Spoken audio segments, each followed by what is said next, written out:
Olá, bem-vindo ao Estudo em Casa. Cá estamos nós para mais uma aula de História e Cidadania. Espero que tenhas passado uma semana agradável e que tenhas tido a oportunidade de resolver a fichazinha de trabalho. Se por acaso sentiste alguma dificuldade, não há problema, porque, como sabes, em todas as aulas vamos rever hoje os conteúdos da aula passada. Antes de revermos os conteúdos da aula passada, vamos ver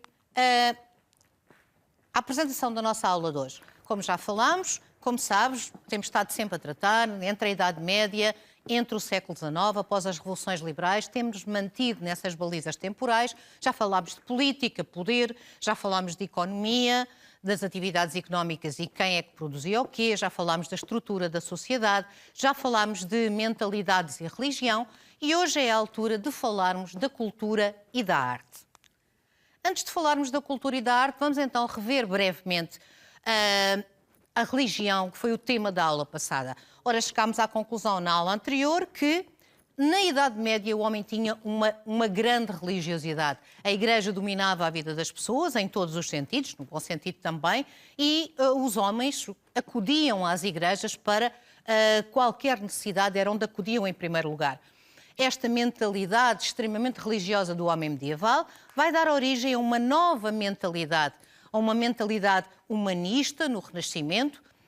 Passamos da Idade Média para a Idade Moderna, onde já surge alguma crítica à religião e alguma interpretação pessoal das ideias da Igreja, e com as revoluções liberais do século XVIII surge cada vez mais, e a entrada na Idade Contemporânea, uma tolerância religiosa. Essa tolerância religiosa tem feito o seu caminho desde do século XVIII até aos dias de hoje, e hoje em dia o direito à liberdade religiosa, o direito a cada um ter a sua religião e a expressar as formas exteriores que cada religião tem, formas exteriores de expressar o seu credo, é uma liberdade de cada cidadão.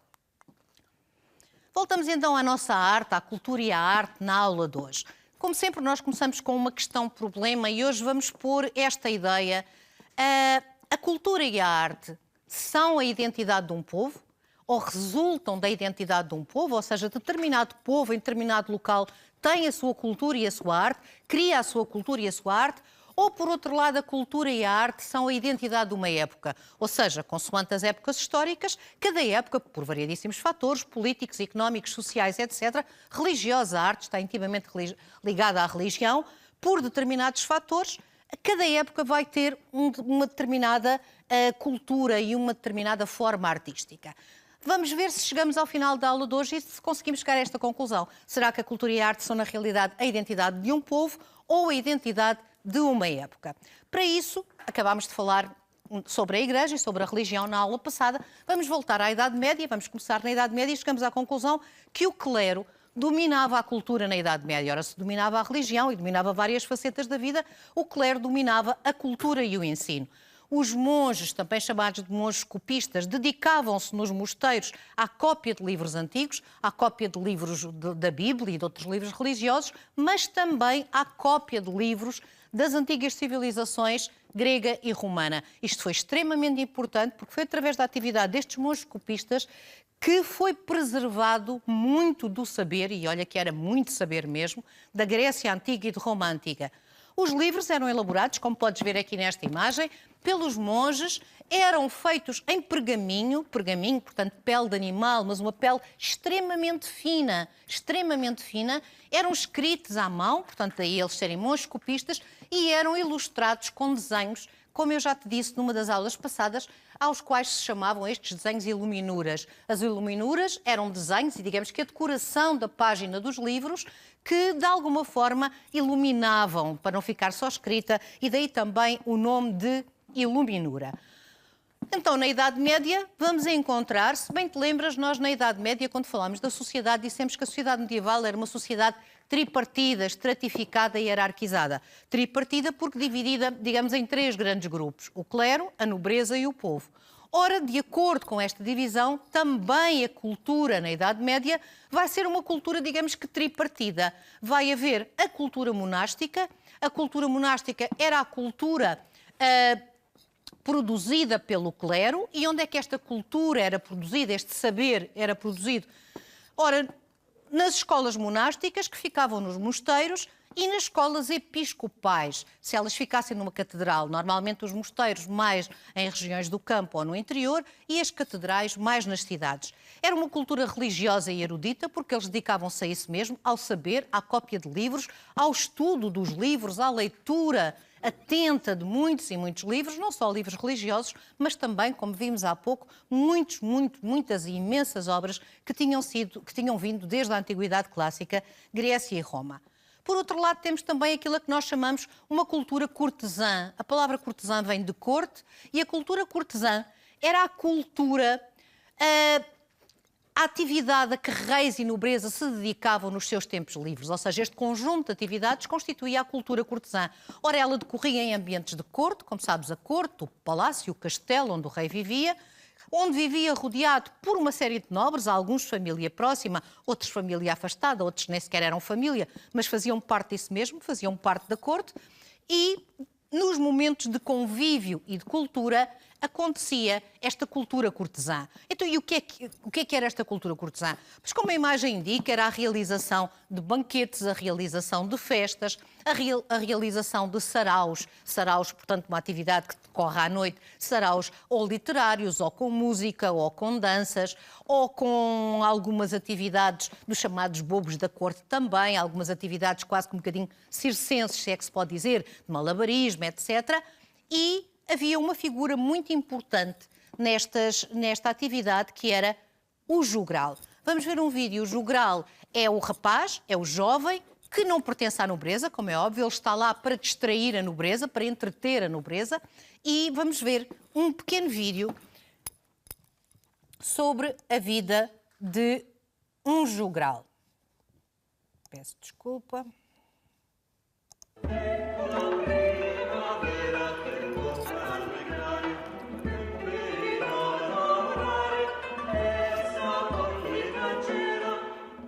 Sou de origem pobre, canto para sobreviver. Em feiras e romarias vou-me dando a conhecer.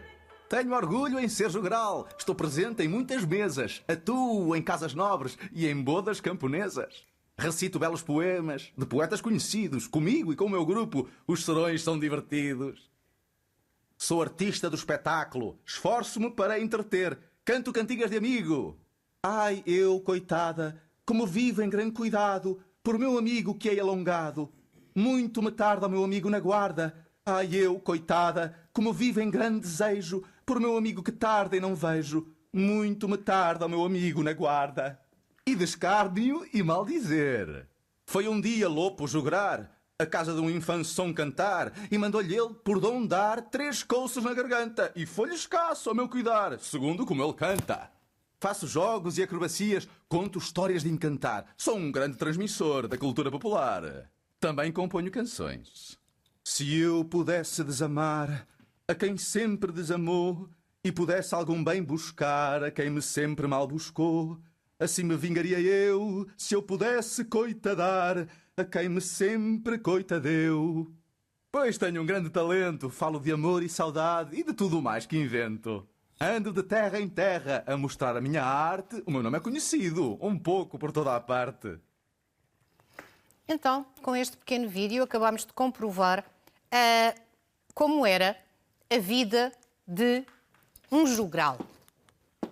Ora, este jogral, como eu disse, era sempre um elemento do povo e, ao atuar nos palácios, ao cantar as cantigas de amor, as cantigas de amigas, cantigas de escárnio e maldizer, que não sei se reparaste no pequeno vídeo, muitas delas compostas por, aliás, sempre compostas por elementos da nobreza, e uma, inclusive, é que estava lá composta por Dom Sancho I, que foi rei de Portugal, eles acabavam por transmitir essa cultura depois nas suas aldeias, nos sítios onde eles viviam, quando se celebrava um casamento, quando havia uma feira, quando havia uma romaria. A romaria era uma coisa que também acontecia muito nesta altura e era um motivo de convívio sempre. A romaria normalmente é um local religioso, era sempre um momento de convívio.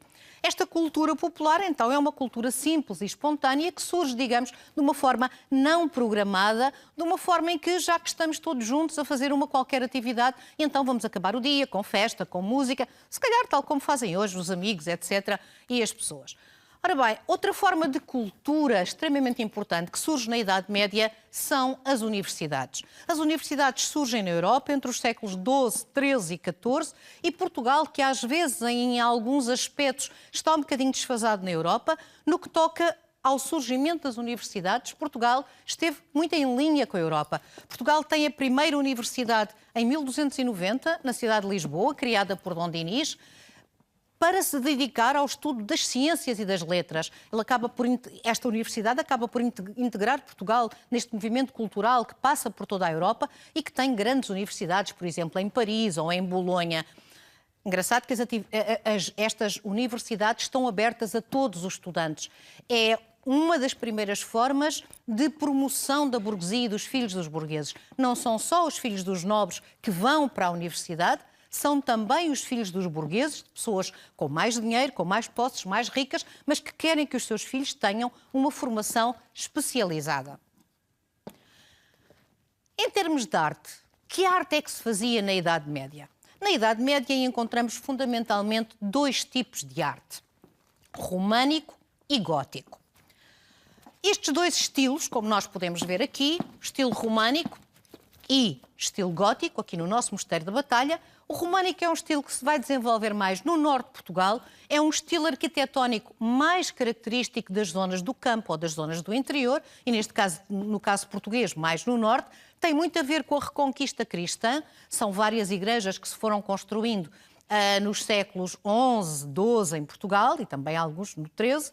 O estilo gótico é mais difundido no sul de Portugal. O gótico é mais um estilo dos séculos XIII, XIV e vai se difundir nas cidades com o grande desenvolvimento da burguesia também. Ele está intimamente ligado ao crescimento das cidades. Vamos agora olhar um bocadinho mais de perto para o estilo românico. Primeiro, porque este nome românico?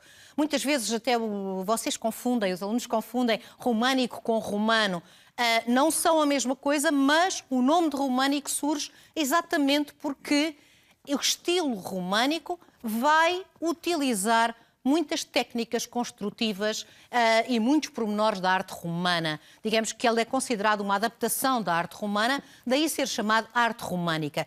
Ele surge num período de grande instabilidade política, num período em que não só os reinos da Europa estavam em lutas constantes para estabilizar as suas fronteiras, as fronteiras, digamos, que ainda estavam pouco estabilizadas, como cá em Portugal, por exemplo, foi exatamente na altura da Reconquista, uma altura em que tão depressa havia avanços, como havia recuos, e em que as populações sentiam muito medo e uma grande insegurança. Daí, por causa desse medo e dessa insegurança, e devido ao facto das pessoas usarem a maior parte das vezes as igrejas como local de refúgio, às vezes nem sabiam quem é que vinha atacar, mas quando alguém vinha atacar, as pessoas... O sítio onde pensavam logo na salvação era irem para a igreja. Estas igrejas têm quase um aspecto fortificado. Então o que é que elas têm? Muito poucas aberturas, algumas frestas só, quase sem janelas, um óculo, uma pequena rosácea para entrar alguma luz.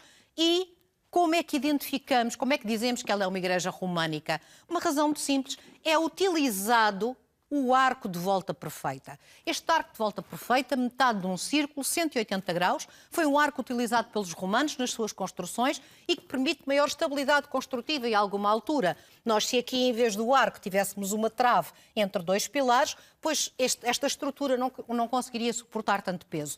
E os romanos criam este arco de volta perfeita, porque ele é exatamente metade do círculo, 180 graus, e é muito importante o arco como técnica construtiva. A arte românica vai adaptar este arco de volta perfeita e vai ter este ar robusto, paredes grossas, grandes contrafortes. Estes contrafortes sustentam o peso do edifício também, estão como que a ampará-lo, é para isso que servem os contrafortes. No interior destas igrejas românicas nós encontramos, digamos que vários arcos de volta perfeita, uma continuidade de arcos de volta perfeita. Ora, cada arco de volta perfeita dá continuidade a colunas, estas colunas, portanto, que suportam o peso. O arco de volta perfeita, uma continuidade de arcos de volta perfeita vai dar origem a uma abóbada. A abóbada é o teto.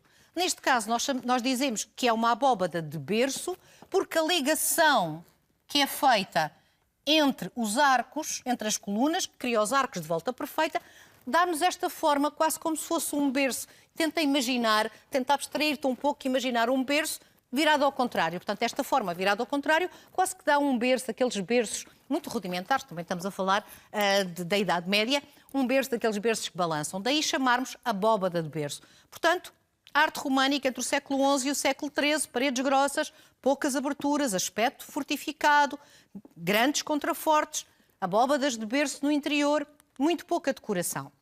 O gótico, apesar de ainda pertencer à Idade Média, o gótico é um bocadinho mais tardio. Como te lembras, no século XIII houve um grande desenvolvimento das cidades. O gótico vai acompanhar o ressurgimento económico e o embelezamento das cidades. Ele vai transmitir alegria de um período de grande dinamismo económico que se vivia nesta altura. Sempre que as coisas correm melhor em termos económicos, as pessoas vivem mais felizes, têm mais bem-estar, portanto, vivem melhor. As catedrais acabam por ser o símbolo do poder, não só o poder da Igreja, como também o poder da burguesia. Porque muitas vezes, como eu já te disse até numa aula passada, estas catedrais vão ser financiadas por burgueses ricos que fazem donativos para a construção de grandes catedrais, onde, por um lado, estão a louvar a Deus, porque é uma catedral, mas, por outro lado, também estão a trazer algo de muito belo para a sua cidade e que vai originar que venham visitantes de fora só para visitar. Até hoje em dia, quantas vezes é que nós não vamos a um determinado local só para visitar um determinado monumento? Até temos monumentos que foram construídos, por exemplo, em sítios que não tinham nada à volta e que hoje têm vilas ou cidades que se construíram à volta do monumento por causa do dinamismo que trouxe a visita a esse monumento. Portanto, as catedrais, é nas cidades que elas vão acontecer. Diferenças entre o gótico e o românico, seu vizinho, digamos, na Idade Média. No gótico temos paredes mais estreitas e mais altas. Nós dizemos que um edifício é gótico quando ele nos dá uma sensação de verticalidade, enquanto o românico dá-nos uma sensação quase que mais atarracada, se é que se pode dizer, o gótico dá-nos uma sensação de leveza e de verticalidade. O gótico vai usar também os arcos, agora não o arco de volta perfeita, que se usava no românico, mas em termos de técnica construtiva não traz grande diferença, mas sustenta mais peso, o chamado arco quebrado ou arco ogival ou arco de ogiva. Ele acontece pelo cruzamento de dois segmentos de círculo e é uma inovação do gótico. Portanto, normalmente não o arco redondinho de volta perfeita, mas o arco em ogiva do gótico. Ora, consequentemente, se com o arco de volta perfeita tínhamos no interior das igrejas as abóbadas de berço, devido à sequência de arcos de volta perfeita, agora aqui no gótico temos abóbadas de cruzamento de ogivas, devido ao cruzamento de vários arcos ogivais que se cruzam. Dois arcos ogivais cruzados dão origem a uma abóbada de cruzamento de ogivas. Outra novidade do gótico, extremamente importante, é a existência de, ao contrário do românico, quando quase não havia aberturas, e essas aberturas resumiam-se a pequenas frestas, grandes aberturas, grandes janelas e, acima de tudo, rosáceas e vitrais. Os vitrais são uma coisa esplendorosa nesta época. Os vitrais são pequenos vidros unidos entre si através de chumbo, que depois são pintados de uma forma extremamente precisa e que normalmente retratam quase sempre cenas da vida de Cristo ou quaisquer outras cenas religiosas. Os vitrais, para além de permitirem a entrada de luz nas catedrais, têm um efeito quase que dramático da cor, consoante a hora do dia ou consoante o sol incide ou não em determinado sítio, o vitral parece que ganha vida, consoante a luz passa através dele. E os grandes vitrais das catedrais do gótico eram um dos motivos que faziam as pessoas visitá-las. Vamos agora tentar fazer aqui um pequeno exercício. Vamos tentar identificar, eu acho que tu já conseguiste por agora, vamos tentar identificar estes monumentos. Vou-te dar como exemplo 3 monumentos portugueses: o Mosteiro de Santa Maria da Vitória, também conhecido como Mosteiro da Batalha, a Igreja de São Salvador, em Ponte Lima, e a Sé Velha de Coimbra, portanto, óbvio, em Coimbra. Vamos tentar perceber qual a diferença entre o românico e o gótico. Vamos ao número 1. Aposto que já estás a dizer, eu tenho a certeza que estás a dizer gótico, sem dúvida nenhuma. O Mosteiro da Batalha é de estilo gótico, verticalidade, muitas aberturas, arcos ogivais. A Igreja de São Salvador, em Ponte Lima, tipicamente, nitidamente românica, fechada, quase sem aberturas, só com frestas, arco de volta perfeita.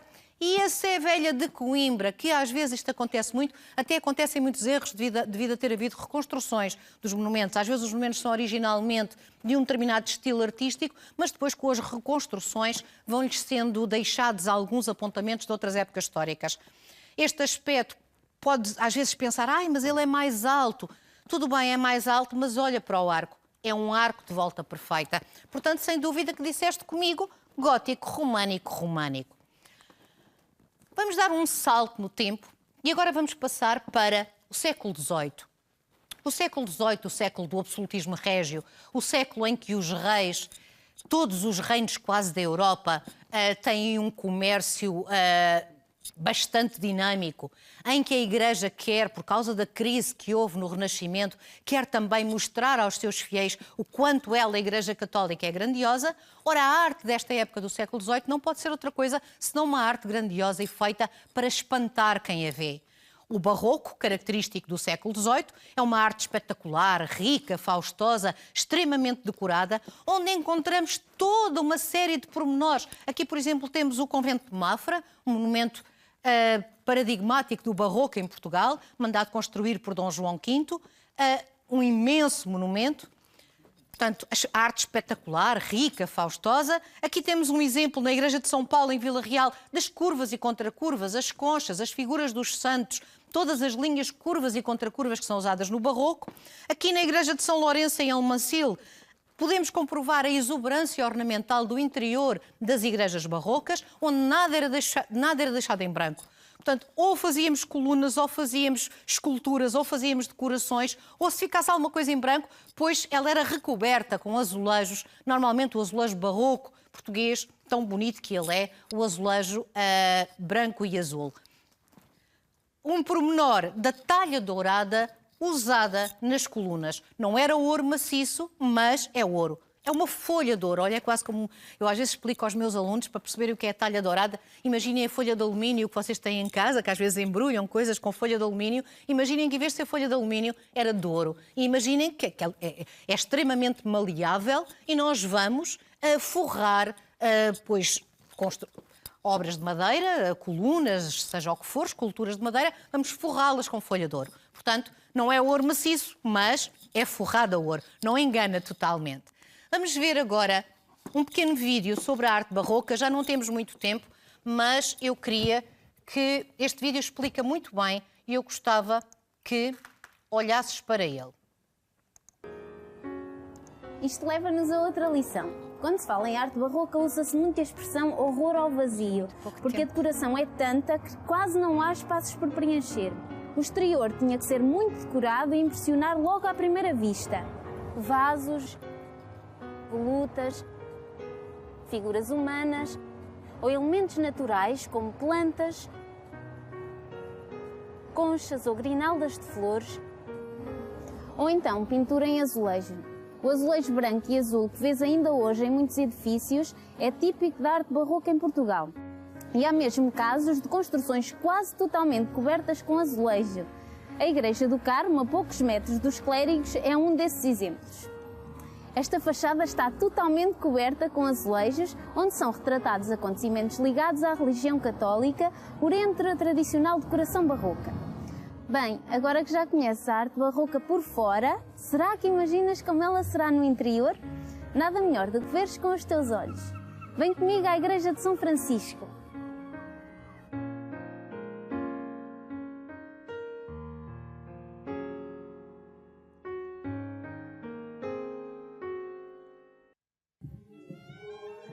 Uau! Bem, diz o ditado que nem tudo o que brilha é ouro, mas neste caso pode-se dizer que tudo o que brilha é mesmo ouro. Imagina que Portugal era tão rico que podia forrar o interior de edifícios com ouro. Pois é, não precisas de imaginar, isto aconteceu mesmo. No século XVIII, durante o reinado de Dom João V, Portugal era um país muito rico, graças ao ouro descoberto no Brasil.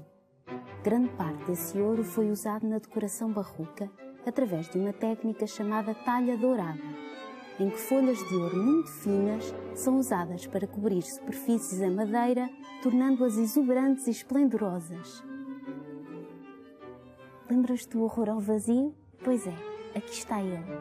Colunas retorcidas ou salomónicas, não me estranho, eu sei. Anjos, figuras de santos, plantas ou molduras de pinturas são alguns dos muitos exemplos da decoração em talha dourada em Portugal. Mas a arte barroca não foi só religiosa. Também os reis absolutos viram no barroco uma forma de mostrarem a sua riqueza e afirmarem o seu poder. Com o ouro do Brasil, Dom João V financiou a maior construção barroca em Portugal, o Palácio e Convento de Mafra, e duas das mais belas bibliotecas do mundo, a Biblioteca do Convento de Mafra e a Biblioteca Joanina, na Universidade de Coimbra. Como podes ver, na arquitetura civil, o barroco também foi símbolo de riqueza e de luxo. Não só na corte, mas também no seio de famílias nobres que viviam em palácios rodeados de jardins, como aqui no Palácio do Freixo, com fontes e esculturas cheias de movimento, como no Palácio de Queluz, onde se organizavam festas e se dançava ao som dos grandes compositores da época. Estava distraída. Efeitos da arte barroca. Aposto que já consegues identificá-la bem. Sabes que foi vista como símbolo de riqueza e poder, certo?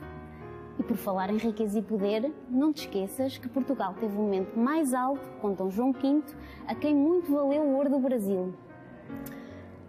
Aliás, viste parte desse ouro na decoração em talha dourada. E decoração é mesmo uma palavra-chave na arte barroca, abundante e repleta de movimento e dramatismo. Os soldados franceses, que invadiram Portugal no século XIX, roubaram muitas peças barrocas em talha dourada por pensarem que eram ouro maciço. Imagina! Ainda bem que não levaram todas. Bem, acho que este vídeo é bastante elucidativo sobre a arte barroca em Portugal. A nossa aula está rapidamente a chegar ao fim.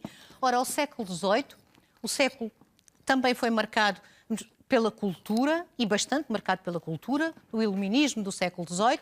A difusão de cultura no século XVIII vai acontecer, já falámos disso também numa aula, em cafés, em academias, em salões literários em casa das pessoas, em universidades e através da difusão, talvez, do principal meio difusor de cultura, a enciclopédia criada nesta época. No presente e no passado, a conclusão a que lembras-te da nossa pergunta, será que a cultura e a arte são a expressão da identidade de um povo ou a expressão da época onde vivem? A conclusão a que nós chegamos, que é que quer hoje, quer no passado, no presente, a cultura e a arte são, sem dúvida, o resultado da época em que as pessoas vivem, mas de alguma forma influenciados pelo país onde estão, pelas tradições, pela forma de ser e de estar, pela identidade, digamos, de cada país. Hoje em dia, como exemplos de cultura, é o que não faltam imensos exemplos de cultura, os festivais de música são exemplos de cultura, o cinema, o teatro, a literatura, a televisão, mas também a escola. Daí que até a ONU, nos seus Objetivos para o Desenvolvimento Sustentável de 2030, os 17 objetivos que a ONU quer ver concretizados em 2030, definiu como quarto objetivo a existência de uma educação de qualidade, tendo plena consciência que nesta transmissão de cultura e até na construção da arte de um povo, a escola é o lugar principal onde estas coisas vão acontecer. Eu quero-te lançar um pequeno desafio para a semana que vem. Eu quero que na tua região, seja ela qual for, de certeza que existe, em Portugal é um país repleto de monumentos, de certeza que passas todos os dias a caminho da escola ou para outro local qualquer, por monumentos que sempre passaste por eles e não lhes deste muita importância. Eu gostava que tu, durante esta semana, olhasses para os monumentos por onde passas e que tentasses descobrir a que estilo arquitetónico é que eles pertencem. Será que os monumentos perto de tua casa são românicos, robustos, fortes e têm arcos de volta perfeita? Será que os monumentos da zona onde tu vives têm arcos ogivais, têm um aspecto de verticalidade? E será que eles têm grandes rosáceas, grandes aberturas, grandes janelas? Ou será que os edifícios da tua localidade são edifícios grandiosos, mas extremamente decorados, com uma decoração quase que excessiva, de grinaldas, de flores, de conchas, de figuras de santos, fontes, repuxos, etc. Gostava que olhasses para isso, olhasses com outros olhos para os monumentos e que durante esta semana tentasses pensar a que estilo é que pertence um dos monumentos por onde tu de certeza passas tantas vezes e para os quais nunca o olhaste com olhos de ver. Toma nota, escreve num caderninho, descreve as características que tem o teu monumento, depois terás a oportunidade de o pôr à tua professora e tenta resolver a ficha que temos para ti e que vai chegar às tuas mãos. Passa uma boa semana e até à próxima aula.